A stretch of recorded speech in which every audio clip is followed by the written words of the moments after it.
Chers amis, bonjour. Nous sommes le lundi 18 juillet 2022. Il est 7h30. Quelques news de l'Arménie et de l'Artsakh et de la diaspora arménienne. Tout d'abord, le Dauphiné libéré, le journal ici en Rhône-Alpes, le seul quotidien d'ailleurs, le journal local, ou sur Valence avec des pages souvent réservées aux Arméniens. Maintenant, il n'y a plus papier d'Arménie. Avant tous les dimanches, nous avions une page pratiquement complète sur les Arméniens. Depuis quelques mois, depuis la Covid, et puis une nouvelle politique, la stratégie donc, du Dauphiné, la page papier d'Arménie a disparu depuis quelques mois, malheureusement, parce qu'elle relevait beaucoup l'activité des associations arméniennes, beaucoup de choses sur les Arméniens. On faisait des articles, j'en faisais aussi, voilà, avec nos amis rédacteurs du Dauphiné. Voilà, il n'y a plus donc de papier d'Arménie, malheureusement, mais bon, de temps en temps, il y a des articles sur les Arméniens, sur le monde associatif, sur ce qui se déroule, des événements importants moins relayé parce qu'il y a plus de pages donc papier d'Arménie, mais en tout cas de temps en temps, bon, écoutez, quand c'est digne d'intérêt, donc le Dauphiné libéré relève des articles sur les Arméniens, la communauté arménienne, le monde associatif.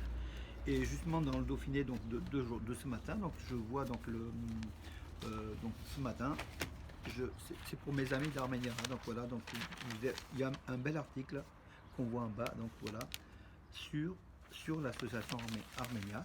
On tenait ici donc au siège de l'association l'Assemblée Générale estivale, c'était plus une réunion entre amis qu'une assemblée générale, et ça je tiens à le dire, c'est avant tout une question d'amitié, les assos, le monde associatif, et je crois qu'il y a une solidarité qui fait de l'action, parce qu'on fait de l'action, on fait des débats, des tables rondes, des forums, voilà. Mais avant tout, il faut que ça reste dans le cadre amical. Aujourd'hui, donc, le Dauphiné libéré fait un bel article sur notre association Arménia. Voilà, la parenthèse est fermée.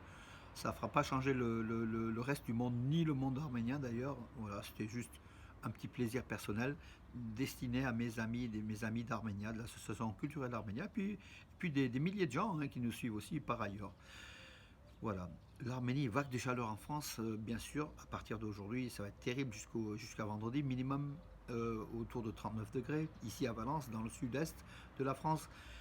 L'Arménie souffre aussi de la chaleur, avec le chemin où la météo, la température atteint jusqu'à 42 degrés dans la région d'Ararat, donc les plaines de l'Ararat.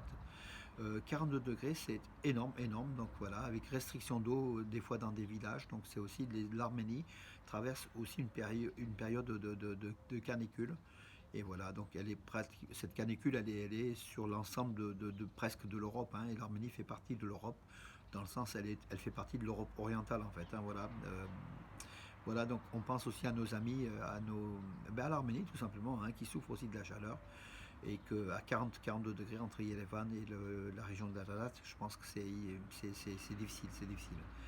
Mais même si les Arméniens sont issus du pays du soleil et sont habitués à la chaleur, mais malgré tout quand même l'organisme souffre. Refermons la parenthèse météo. Donc, Alaverdi a célébré samedi donc, la journée de la ville. Alaverdi, c'est une ville du nord de l'Arménie, dans la région de Lori, proche de la frontière géorgienne. C'est une ville qui était minière, en fait, avec ses mines de cuivre, notamment. Le père du général de Gaulle y aurait travaillé en tant qu'ingénieur. Et certains disent qu'il aurait été conçu en Arménie, le général Charles de Gaulle, à Alaverdi, justement. Son père était ingénieur. Donc, par contre, l'industrie minière qui était très polluante a décliné. Et depuis la fin de l'Union soviétique, depuis l'indépendance de l'Arménie, c'est encore pire.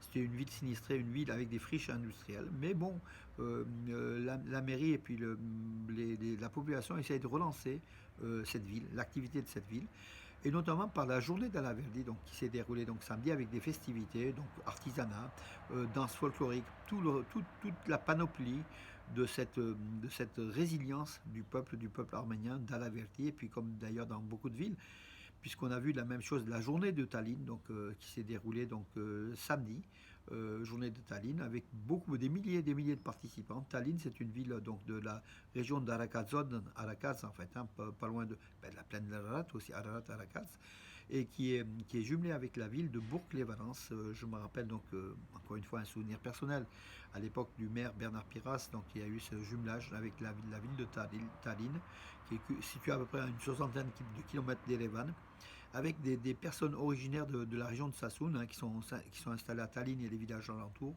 Voilà, la journée de Tallinn avec des danses folkloriques, le chant, artisanat. Et Tallinn a fait participer aussi beaucoup de villages alentours, donc voilà, beaucoup de monde. Bravo, bravo aussi à ces villes d'Arménie qui veulent vivre, qui veulent revivre, qui veulent se développer. Tallinn, Alavedi, puis il y a d'autres, hein, Kapan, Merli, toutes les villes ont pratiquement leur journée pour leur fête, hein, c'est une fête nationale locale, hein, tout simplement au niveau de chaque ville. C'est une bonne chose. Anthony Blinken, donc le secrétaire d'État américain, le ministre des Affaires étrangères, hein, des États-Unis, a salué donc la réunion entre les ministres arméniens et azéris des Affaires étrangères, donc Ararat Mirzoyan et Ceyhun Bayramov, qui s'est déroulé donc samedi à Tbilissi, capitale de la Géorgie. Voilà, donc les États-Unis saluent ces rencontres qui ne peuvent être que positives par le dialogue, régler des choses par le dialogue. Nous sommes d'accord, à part qu'il y a quand même des terres spoliées en Artsakh. Il y a une frontière de l'Arménie comment dirais-je, qui est aussi convoitée, qui est courtisée. Un couloir, le Zankezoul, qui est aussi courtisé. Beaucoup de dossiers. Le statut de l'Artsakh non encore déterminé. Bien que les États-Unis favorisent aussi, donc comme les Arméniens et comme beaucoup, le groupe de Minsk de l'OSCE, donc pour la résolution politique du problème du statut de l'Artsakh, hein, de la question de l'Artsakh. Voilà, et nous sommes d'accord, nous ne voulons pas l'Europe en fait, hein, il ne faut pas que ce soit l'Europe qui règle, parce que l'Europe ne réglera pas, d'autant plus que l'Europe négocie avec l'Azerbaïdjan pour le pétrole et le gaz surtout, voilà, tout simplement, hein, donc c'est compliqué. Le groupe de Minsk, donc, qui est formé donc, par la coprésidence russe, française et américaine, d'ailleurs la France s'est dite encore relancée et intéressée par le groupe de Minsk, c'est la solution la plus équilibrée. Américains, Russes, il ne faut pas les exclure, les Russes, bien sûr. Il ne faut pas exclure les Américains. Et puis la France, bien sûr, hein, qui est là, qui est une grosse diplomatie. Hein, et puis on est fiers hein, d'habiter en France, d'être français, d'origine arménienne. Voilà, tout simplement. Donc c'est le groupe de Minsk, de l'OSCE, qui doit régler le conflit de l'Artsakh hein, avec un statut définitif sur le territoire arménien depuis la nuit des temps, mais convoité par Aliyev. Voilà mes amis, donc pour ce qui était l'info pure,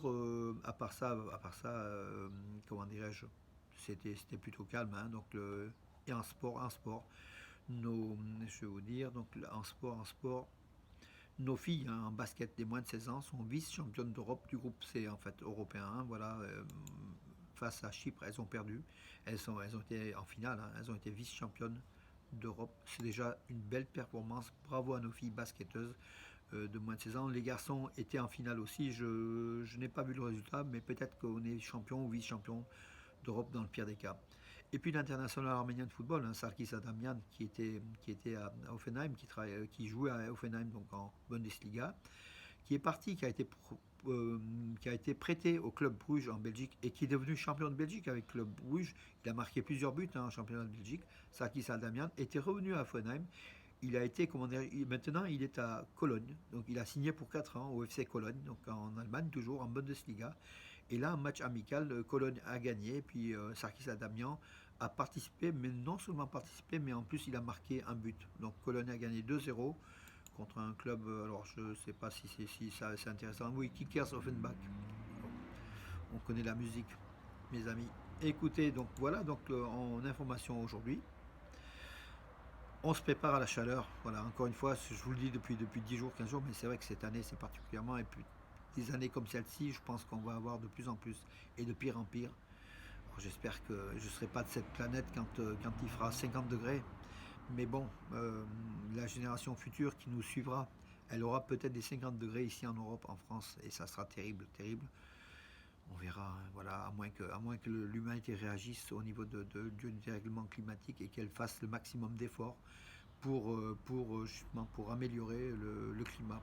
Mais quand on voit la Chine, quand on voit des pays comme l'Inde, des pays émergents, qui, pour eux, la pollution, c'est le développement, parce que tout simplement, ils passent dans la phase de nous. Nous, on était en Europe dans les années 50-60, et on était en phase de production, donc de pollution.